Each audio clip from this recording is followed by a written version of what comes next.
What is going on, guys? It is Wrestlelamia here, back with some more news. Join us now as we look at the wildest news stories and rumors you need to know, including a top WWE star returning in 2024, CM Punk's massive Madison Square Garden homecoming, Seth Rollins honors Bray, Wyatt and Brodie Lee, is WWE bringing The Rock back, Randy Orton scrapped a new entrance theme, Goldberg calls Vince a piece of shit, and much more. Be sure to subscribe and hit that notification bell for daily wrestling videos and follow us on Facebook for exclusive lists. Also check out our new website, Wrestlelamia.com.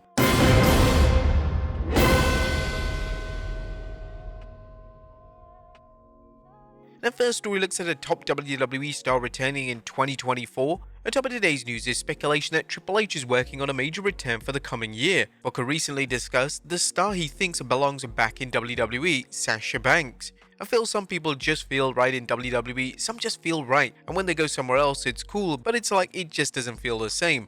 And for me, Sasha Banks, Mercedes money, she is money. She deserves a bag. And as far as I'm concerned, as being one of the preeminent female wrestlers in the last decade, and it feels like she's WWE bound. I'm saying it right now. A recent report that talks between Mercedes and AEW had fallen by the wayside led to discussion about whether she may be considering a WWE return. With the Royal Rumble fast approaching, fans will be watching the event closely for a Sasha Banks return. Next up, CM Punk's massive Madison Square Garden homecoming. The 26th December was a massive night for CM Punk and the WWE Universe as the straight-edge superstar worked his first match in WWE since 2014, competing against the Judgment Day's Dominic Mysterio in New York City's iconic venue, Madison Square Garden.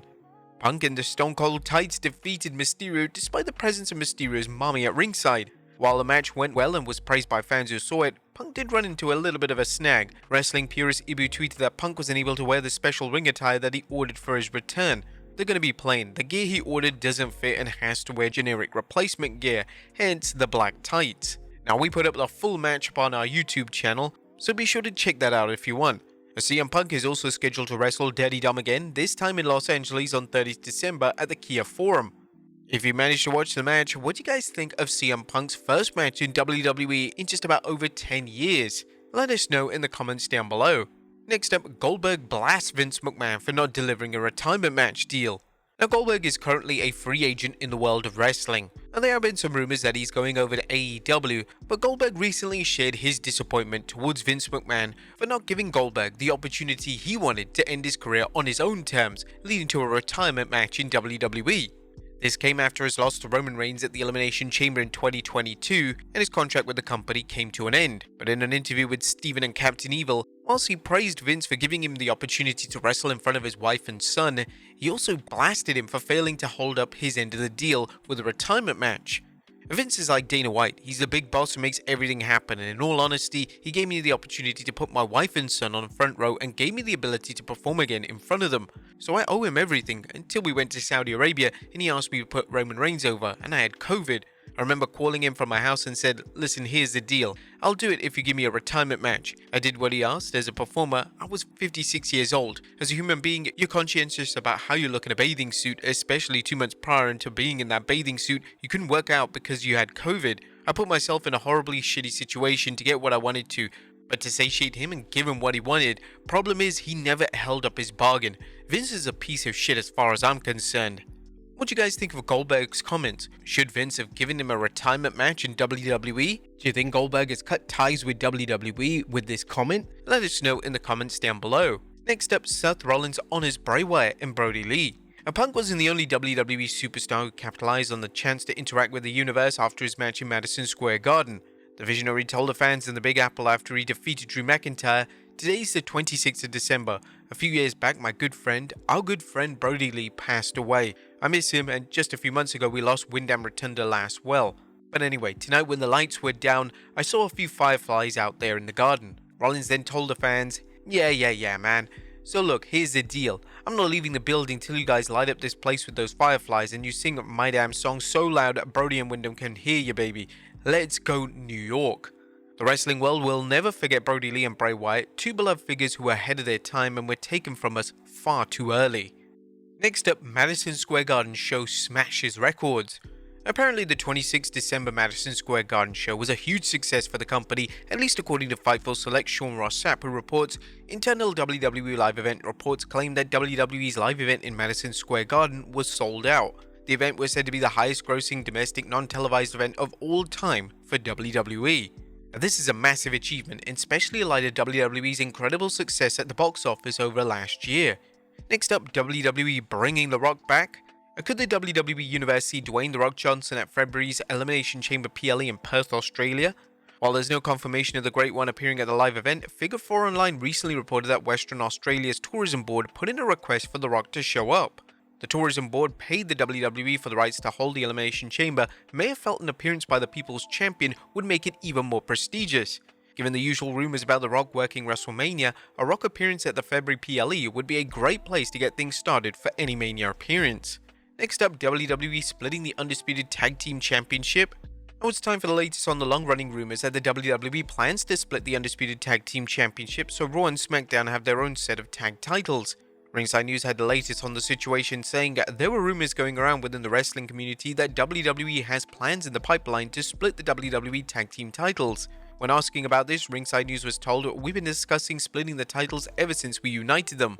We can confirm there are no plans right now to do it, and there are also plans to not do it." While a second set of tag titles could make things more interesting for the WWE's tag team division, the company has been doing much with one set of titles, and a second set doesn't seem to offer much promise as long as the tag division is an afterthought. Next up, Randy Orton scrapped new entrance theme. It looks like WWE came to its senses in terms of changing Randy Orton's theme music. Orton, whose voice's entrance music is as much as part of his character as it is his propensity to hit an RKO out of nowhere, reportedly nearly had a new theme song. A recent report from Fightful notes, Fightful has learned that ahead of the December 8th WWE SmackDown that a change was considered to Randy Orton's theme from the familiar Voices song we've known for so long, or at least the version we knew. Fightful's Corey Brennan had learned that with the Randy Orton theme song, they did one playthrough live in the arena and decided to scrap it. There's no word whether Randy dished out any RKOs to straighten WWE officials out. Next up, will William Regal return to WWE TV? Could the WWE Universe see William Regal back on WWE TV now that his non-compete clause is about to expire?